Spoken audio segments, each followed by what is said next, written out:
क्या है खनिज और अयस्क। नाम सुने हो इसके बारे में, पहले जानते हो खनिज और अयस्क के बारे में? ये ऐसा टॉपिक है जो आपको 10th में भी या 12th में भी अगर आप जाते हैं या आगे चल के कोई जनरल कंपटीशन का एग्ज़ाम देते हैं या किसी प्रकार का कॉम्पिटिटिव एग्ज़ाम देते हैं तो वो सब में ये पूछा जाता है।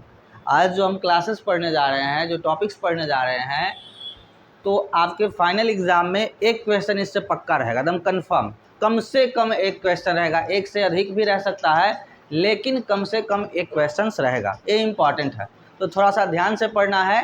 क्या है खनिज और अयस्क, होता क्या? तो हम लोग सबसे पहले जानेंगे कि खनिज किसे कहते हैं, अयस्क किसे कहते हैं, अयस्कों का काम क्या होता है। ये सारी चीज़ों को हम लोग एक एक करके जानेंगे, ठीक है। तो उसके लिए सबसे पहले हम लोग पढ़ते हैं खनिज क्या है। बोला गया है क्या कि खनिज होता क्या है? तो खनिज ऐसे भौतिक पदार्थ हैं जो खान से खोद कर निकाले जाते हैं।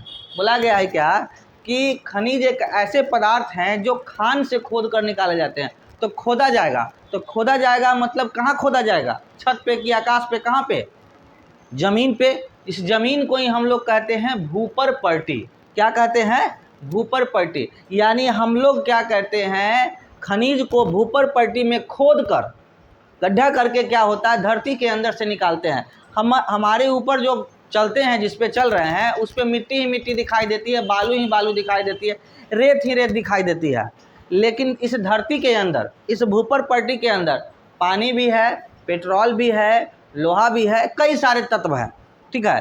तो उन तत्वों को हम लोग निकालते हैं। ये तत्व ही क्या हैं? खनिज कहलाते हैं। क्या कहलाते हैं?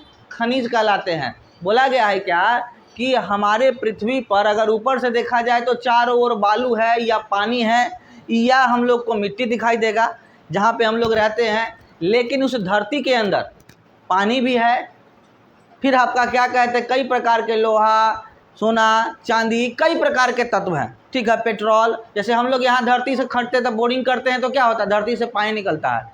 सऊदी अरब में चले जाओगे तो धरती से क्या निकलेगा? तेल निकलेगा, ठीक है। तो वो सारे क्या कहलाते हैं? खनिज कहलाते हैं। कोई दिक्कत यहाँ तक?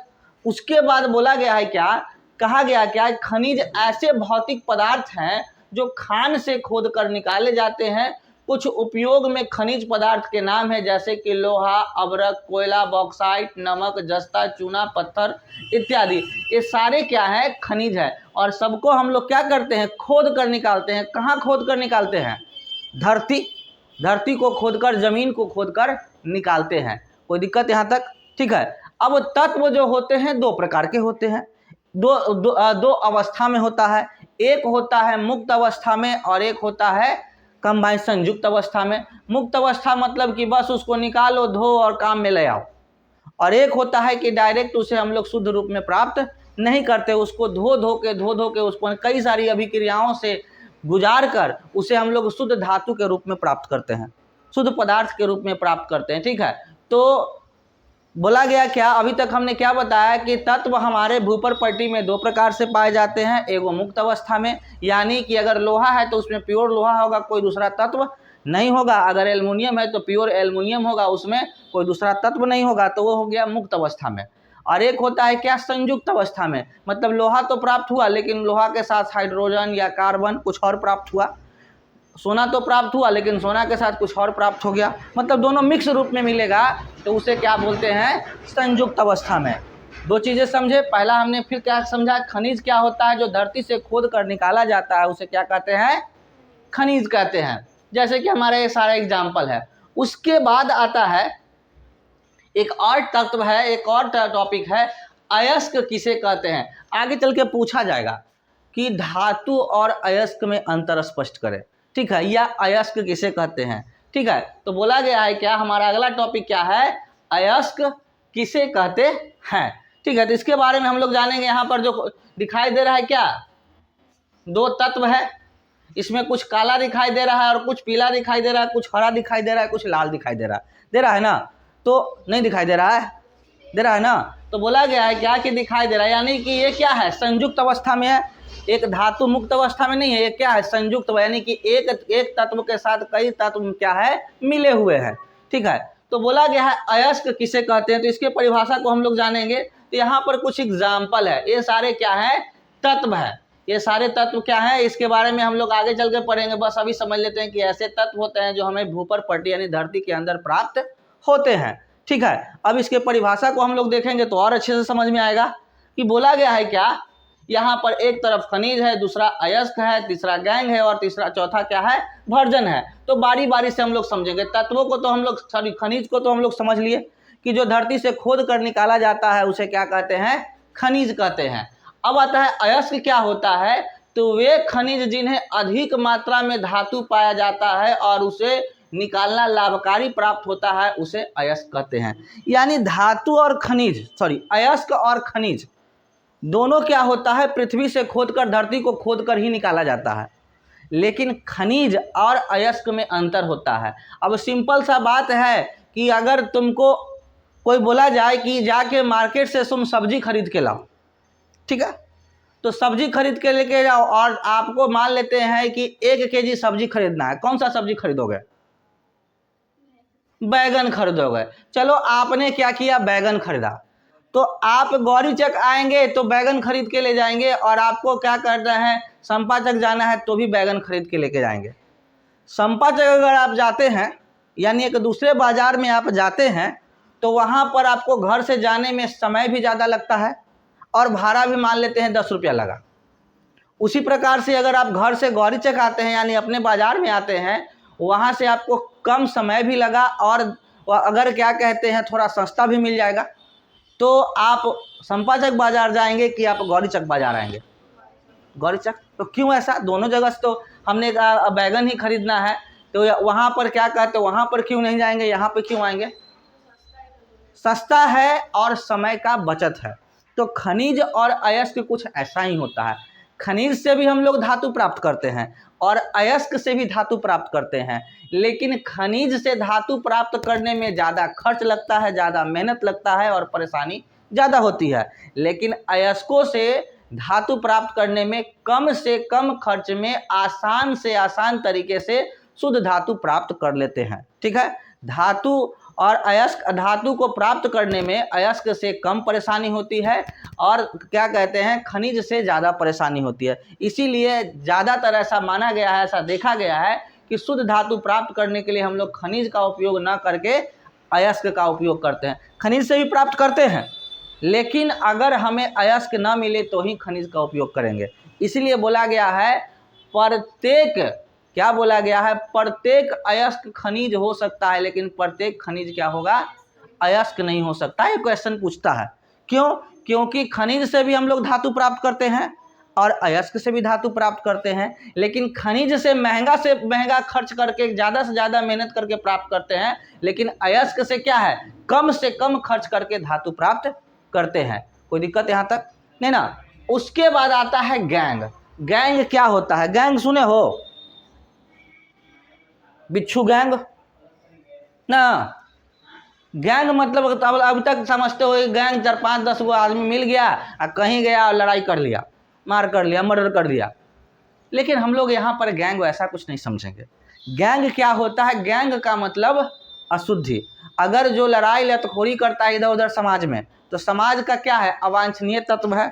अगर वो मर जाए मरा जाए उसको कोई पूछे वाला है, खाली तनी मनी कहे कि मर गए भले मर ले, क्यों, क्योंकि वो लफुआ लफंदर है।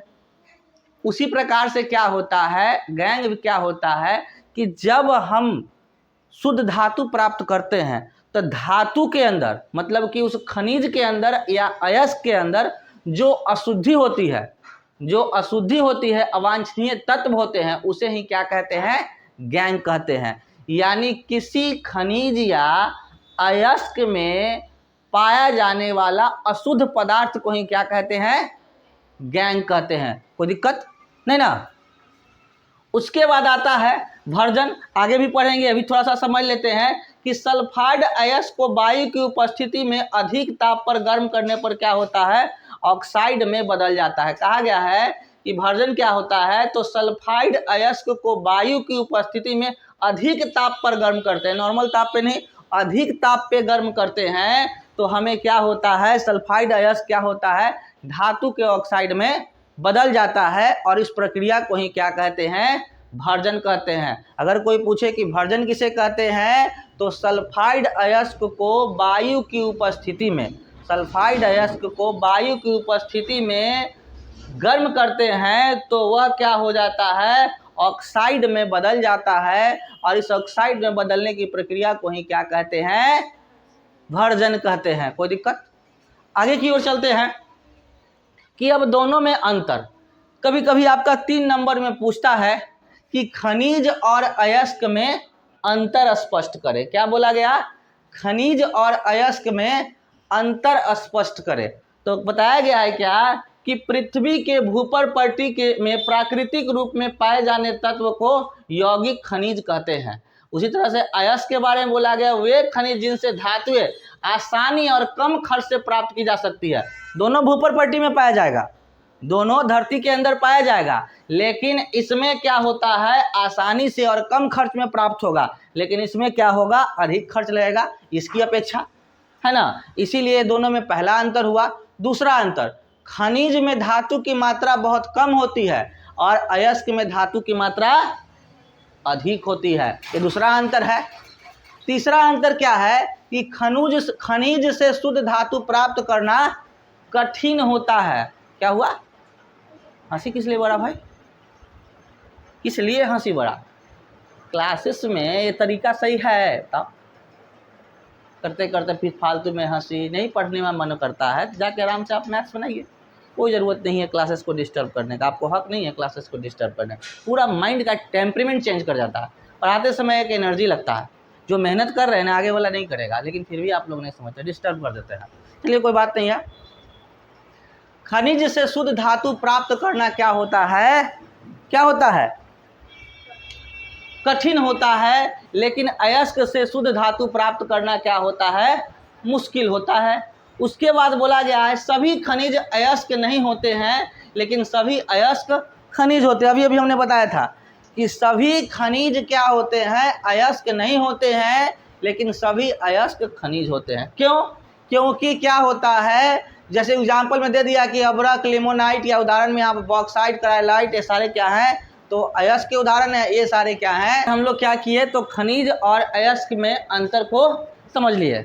अब आगे की ओर चलते हैं। एक अगला टॉपिक है कि धातु कर्म क्या है, ठीक है, तथा इसके विभिन्न चरणों को बताएं। तो धातु कर्म क्या है, तो बोला गया है क्या, अयस्कों से शुद्ध धातु प्राप्त करने की प्रक्रिया को धातु कर्म कहेंगे। अभी अभी हमने बताया था कि अयस्क में या खनिज में धातु संयुक्त रूप में होता है, फ्री रूप में नहीं रहता, मुक्त अवस्था में नहीं रहता, उसमें अशुद्धि होती है। तो किसी अयस्क से, क्या हो रहा है, किसी अयस्क से बोला गया है क्या कि अगर किसी अयस्क से शुद्ध धातु प्राप्त करना, यानी कि उसके अंदर जो अशुद्धि होगी उसे बाहर निकालना और शुद्ध धातु प्राप्त करने की प्रक्रिया को ही क्या कहते हैं, धातु कर्म कहते हैं। बोला गया क्या कि धातु कर्म क्या होता है, तो किसी अयस्क से या खनिज से उसकी अशुद्धि को बाहर कर शुद्ध धातु प्राप्त करने की प्रक्रिया को क्या कहते हैं, धातु कर्म कहते हैं। कोई दिक्कत नहीं ना। उसके बाद बताया गया है क्या कि अयस्क से शुद्ध धातु प्राप्त करने के लिए विभिन्न चरण होते हैं। मतलब कि अगर हमें शुद्ध धातु प्राप्त करना है खनिज या अयस्क से, मुख्य रूप से तो अयस्क से ही करते हैं, तो उसे हम लोग किसी एक से दूसरी या तीसरी प्रक्रियाओं से, यानी कई चरणों से गुजरना पड़ता है। उन चरणों को बोला गया है यहाँ पर 3 पॉइंट्स में दे दिया गया है। जैसे कि सबसे पहला होता है शुद्ध धातु प्राप्त करने के लिए उसे क्या कहते हैं, अयस्कों का सांद्रण करते हैं। सांद्रण करना मतलब उसको धोते हैं, ठीक है। दूसरी बात बोला गया है क्या, सांद्रित अयस्कों को धातु के ऑक्साइड में परिवर्तित करना। अगर सिंपल चीज़ है, किसी चीज़ को धोएंगे तो उसमें पानी की मात्रा होगी, तो उसको भाप बना के उड़ाएंगे, उसको ऑक्साइड में परिवर्तित करेंगे। और तीसरा क्या होता है, धातु के ऑक्साइड से धातु का निष्कर्षण, और जो धातु से ऑक्साइड है उसको फिर जो ऑक्सीजन के रूप में उसके अंदर आ गया है उसको भी हटा के शुद्ध धातु प्राप्त करते हैं। ये 3 प्रक्रियाएं करते हैं, सांद्रण करते हैं, फिर उसको ऑक्साइड के रूप में कन्वर्ट करते हैं, और फिर उसको क्या होता है, शुद्ध धातु के रूप में प्राप्त करते हैं। तो ये तीनों प्रक्रियाएं क्या कहलाती है, धातु कर्म। अगर कोई पूछे कि धातु कर्म कहते किसे हैं, तो अयस्क से उसकी अशुद्धि को हटाकर शुद्ध धातु प्राप्त करने की प्रक्रिया को धातु कर्म कहते हैं। इस प्रक्रिया में 3 चरण होते हैं। पहला है अयस्कों का सांद्रण, दूसरा है सांद्रित अयस्कों का धातु के ऑक्साइड में परिवर्तन, और तीसरा है शुद्ध धातु प्राप्त करना। ये 3 प्रक्रियाओं को ही हम लोग क्या कहते हैं, धातु कर्म। कोई दिक्कत नहीं ना। ये सारी चीज़ें आप जो आज पढ़ रहे हैं, आपके फाइनल एग्जामिनेशन में एक क्वेश्चन पक्का रहेगा, एकदम रट लीजिए, दिमाग में डाल लीजिए। नहीं है विश्वास तो जब क्वेश्चन देखिएगा फाइनल एग्जाम में या टेस्ट वगैरह में भी आप देखिएगा एग्जाम के, तो आपको क्या कहते हैं, ये क्वेश्चंस रहेगा। क्वेश्चंस बैंक आगे चल के 1 महीने के बाद आपको खरीदवाएंगे, देखिएगा इसमें कई बार एग्जाम में पूछा हुआ क्वेश्चंस रहेगा। ठीक है, तो इसको ध्यान से पढ़िएगा। आगे की ओर चलते हैं। पहला बोला गया है कि अयस्कों के सांद्रण से आप क्या समझते हैं। हमने अभी समझाया था, उसी के बारे में समझते हैं क्या, कि अयस्कों के सांद्रण से आप क्या समझते हैं। तो बोला गया है अयस्कों का सांद्रण ड्रेसिंग या लाभकारीकरण अयस्कों के अवांछनीय कणों को हटाने की प्रक्रिया है। क्या बोला गया है कि अयस्कों का सांद्रण कहें या ड्रेसिंग कहें या लाभकारीकरण कहें या कोई प्रक्रिया कहें, इसका काम क्या होता है कि उसे क्या करना है, अवांछनीय कणों को हटाना। सिंपल सा बात है, कोई कपड़ा है उसमें कचरा दिखाई दे रहा है तो उसको क्या करेंगे, धो देंगे। सिंपल है, अगर यहाँ पर हमारा कपड़ा इस पर धब्बा लग गया, पानी लगा के धो देंगे, नहीं छूटेगा तब ना इस पर सर्फ लगाएंगे। तो उसी प्रकार से बोला गया है क्या कि अयस्कों के सांद्रण क्या बोला गया है, तो पहली प्रक्रिया धातु कर्म की पहली प्रक्रिया है जिसमें अयस्कों को जो अवांछनीय तत्व उसमें रहते हैं मौजूद, उसे धोकर अलग करते हैं।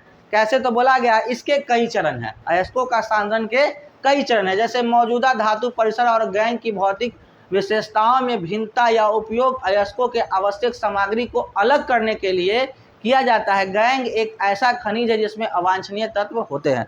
बोला गया है क्या कि अयस्कों का सांद्रण क्या होता है, तो हमारे अयस्कों में जो अशुद्धि होती है, अशुद्धि क्या होती है, गैंग होता है, गैंग को ही ना अशुद्धि कहते हैं। तो उस अशुद्धि को दूर करने के लिए हम लोग क्या कहते हैं, अयस्कों का सांद्रण करते हैं। कैसे अयस्कों का सांद्रण करते हैं, तो आगे चल के आप लोग को क्लासेस में पढ़ाया जाएगा। फेन प्लावन विधि, विद्युतीय चुंबकीकरण विधि। अगर आपके अयस्क में अशुद्धि के रूप में सल्फाइड हो तो उसे फेन प्लावन विधि के द्वारा दूर कर देंगे। अगर आपके अशुद्धि के रूप में चुंबकीय तत्व हो तो चुंबकीय पृथक्करण विधि द्वारा दूर करेंगे। तो ये सारी प्रक्रियाओं को ही हम लोग क्या कहते हैं, एक तरह से अयस्कों का सांद्रण, जो कि आगे चल के हम लोग नेक्स्ट क्लासेस में फेन प्लावन विधि और चुंबकीय पृथक्करण विधि भी पढ़ेंगे। कोई दिक्कत यहाँ तक। आगे की ओर चलते हैं कि निस्तापन किसे कहते हैं। कभी कभी 3 नंबर में आपके एग्जाम में पूछता है कि निस्तापन की परिभाषा बताएं या निस्तापन किसे कहते हैं। बड़ा ही इंपॉर्टेंट टॉपिक है, निस्तापन किसे कहते हैं। तो हम लोग जानेंगे कि निस्तापन होता क्या है। तो इसके डिफिनेशंस को हम लोग देखेंगे कि निस्तापन वह प्रक्रिया है, बोला गया है क्या कि निस्तापन वह प्रक्रिया है जिसमें अयस्कों को वायु की अनुपस्थिति में, यानी कि वह जब हम रिएक्शन निस्तापन करेंगे तो वहाँ पर वायु हवा नहीं होगा, वैक्यूम होगा, कुछ भी नहीं होगा। बोला गया है कि वायु की अनुपस्थिति में, सीमित वायु की उपस्थिति में या थोड़ा बहुत हवा होना चाहिए। बोला गया या तो वायु रहेगा ही नहीं, सबसे अच्छा कि हवा हो ही नहीं, लेकिन अगर है तो थोड़ा बहुत हवा होना चाहिए, न के बराबर। ठीक है, उपस्थिति में गर्म करते हैं तो इसे गलकर इसका गलनांक से कम ताप पर गर्म किया जाता है। भर्जन विधि में भी अयस्कों का वायु अधिकता में गलनांक। बोला गया है क्या कि अगर हम लोग क्या करते हैं, वायु की अनुपस्थिति में या थोड़ा बहुत अगर वायु है उसकी उपस्थिति में, जब हम किसी धातु अयस्क को या सांद्रित अयस्क को गर्म करते हैं उसके गलनांक से कम टेम्परेचर पे, यानी कि पूरा गल जाए। गलनांक यानी जिस ताप पर वह गल जाता है उसे गलनांक कहते हैं। उससे कम ताप पर उसे गर्म करते हैं तो इस प्रक्रिया को क्या कहते हैं, निस्तापन कहते हैं। सिंपल सा समझ लो। बोला गया है क्या कि अगर किसी अयस्क को वायु की अनुपस्थिति में या कम से कम वायु की उपस्थिति में उसे उसके गलनांक से कम ताप पर गर्म करते हैं तो उस प्रक्रिया को क्या कहते हैं, क्या कहते हैं, निस्तापन कहते हैं। कोई दिक्कत नहीं ना। अब आगे की ओर चलते हैं। बोला गया है भर्जन क्या होता है। रासायनिक शास्त्र की वह रासायनिक क्रिया जिसमें अयस्क हवा की उपस्थिति में उसे गलनांक से नीचे ताप पर गर्म किया जाता है तो उसे क्या कहते हैं, भर्जन कहते हैं। यहाँ देखो वहाँ पर क्या था, वायु की अनुपस्थिति में गर्म करते थे, और यहाँ पर क्या है, वायु की उपस्थिति में गर्म करते हैं, दोनों में गर्म करते हैं। ठीक है, बोला गया है क्या कि अगर वायु की अनुपस्थिति में गर्म करते हैं, अगर किसी अयस्क को सांद्रित करने के लिए या उसको धातु के निष्कर्षण के समय, तो उस प्रक्रिया को क्या कहते हैं, निस्तापन कहते हैं।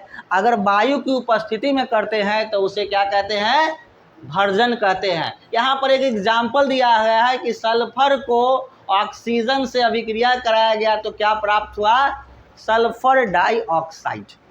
अब यहाँ पर कभी कभी 3 नंबर में या 2 नंबर में क्वेश्चन पूछता है कि भर्जन और निस्तापन में क्या अंतर है। क्या पूछता है कि भर्जन और निस्तापन में क्या अंतर है। तो पहला अंतर क्या है कि यह विधि सल्फाइड अयस्कों को ऑक्साइड अयस्क में बदलने के लिए किया जाता है।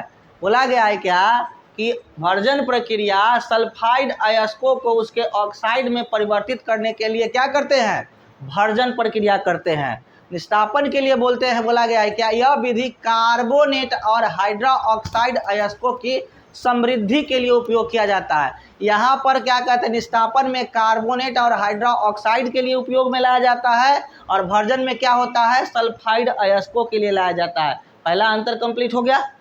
दूसरा अंतर क्या है, इस विधि में अयस्कों को वायु में गर्म किया जाता है। बोला गया है क्या कि भर्जन प्रक्रिया में अयस्कों को वायु में क्या किया जाता है, वायु की उपस्थिति में या वायु में क्या किया जाता है, गर्म किया जाता है। और इस विधि में वायु की अनुपस्थिति में क्या किया जाता है, गर्म किया जाता है। दोनों में अंतर क्या है, ये वायु की उपस्थिति में भर्जन होगा और वायु की अनुपस्थिति में निस्तापन होगा। कोई दिक्कत। तो इस तरह से हमने भर्जन किसे कहते हैं, निस्तापन किसे कहते हैं, और दोनों में क्या अंतर है उसको भी एक एक करके देख लिया। यहाँ तक किसी को कोई दिक्कत नहीं ना। आगे की ओर चलते हैं। एक और टॉपिक आता है प्रगलन यानी स्मेल्टिंग।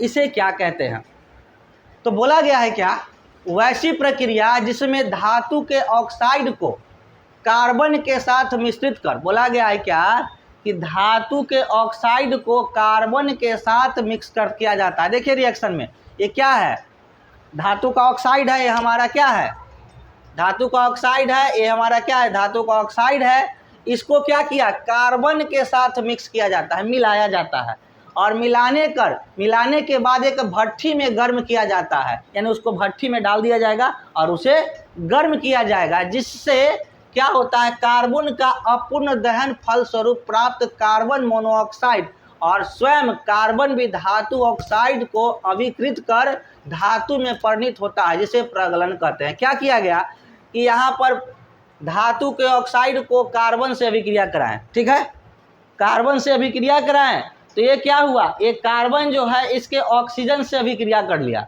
और अभिक्रिया करके क्या बना दिया, कार्बन मोनोऑक्साइड। क्या बना दिया, कार्बन मोनोऑक्साइड। ये चूंकि गैस है, ये उड़ के बाहर चला गया और शुद्ध धातु प्राप्त हो गया। यहाँ पर भी देखिए कार्बन मोनोऑक्साइड से अभिक्रिया कराएं तो शुद्ध धातु प्राप्त हो गया, और कार्बन डाइऑक्साइड क्या हो गया, अभी गैस के रूप में बाहर उड़ के चला गया। कोई दिक्कत नहीं ना। तो बोला गया है क्या कि फिर से बताते हैं कि प्रगलन क्या है। अगर कुछ भी याद न रहे तो याद करके रखना है, समझ लेना है क्या कि धातु के ऑक्साइड को, प्रगलन एक ऐसी प्रक्रिया है जिसमें धातु के ऑक्साइड को कार्बन के साथ मिश्रित कर भट्ठी में डालकर उसे गर्म करते हैं। गर्म करने से क्या होता है कि कार्बन मोनोऑक्साइड प्राप्त होता है, और मतलब कि वो गैस बन के उड़ के अलग हो जाता है और शुद्ध धातु क्या होता है, प्राप्त होता है। और इस पूरी प्रक्रिया को क्या कहते हैं, प्रगलन कहते हैं। कोई दिक्कत है ना। तो इस तरह से हमने क्या देखा, प्रगलन को भी समझा। अगर समीकरण भी याद रहेगा ना तो इसको देख के समझ सकते हैं। क्या है, धातु का ऑक्साइड है, कार्बन से अभिक्रिया किया, शुद्ध धातु प्राप्त हो गया, कार्बन मोनोऑक्साइड उड़ गया, है ना। तो इस तरह से हमने इस तरह के क्या कहते हैं एग्जाम्पल को देखा। आगे की ओर चलते हैं। धातु मल क्या होता है, धातु मल, मल मतलब क्या होता है, लैट्रिन, कचरा। आप नहाते हैं तो आपके शरीर से क्या निकलता है, कचरा मैल निकलता है ना जी।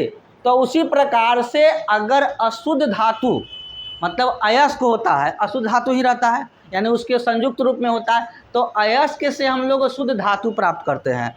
तो शुद्ध धातु यानी कि पहले से तो अशुद्ध रूप में रहता है, तो जब हम लोग शुद्ध धातु प्राप्त करते हैं तो प्राप्त करने के दौरान हमें क्या होता है, कुछ कचरा प्राप्त होता है।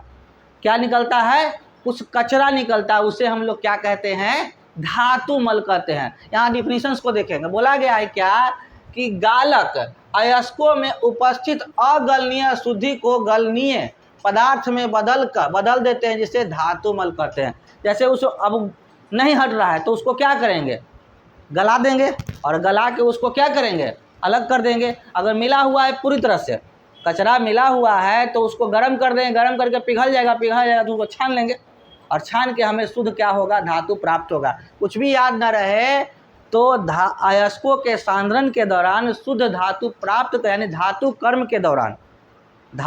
के दौरान जो हमें अशुद्धि जो कचरा प्राप्त होता है उसे क्या कहते हैं, धातु मल कहते हैं। एग्जाम्पल दे दिया गया है कि यहाँ पर क्या है, कैल्शियम ऑक्साइड है और ये क्या है, सिलिकॉन ऑक्साइड है। अब इसको क्या किया गया, अभिक्रिया करके क्या कहते हैं, क्या प्राप्त हुआ, अशुद्धीय गोलिक धातु मल क्या हो गया, कैल्शियम सिलिकेट के रूप में प्राप्त हो गया। यानी कि हम लोग क्या करेंगे कि अगर कोई अशुद्धि के रूप में है तो उसे गला कर उसे क्या करते हैं, अलग वस्तु से अभिक्रिया करा के उसको अलग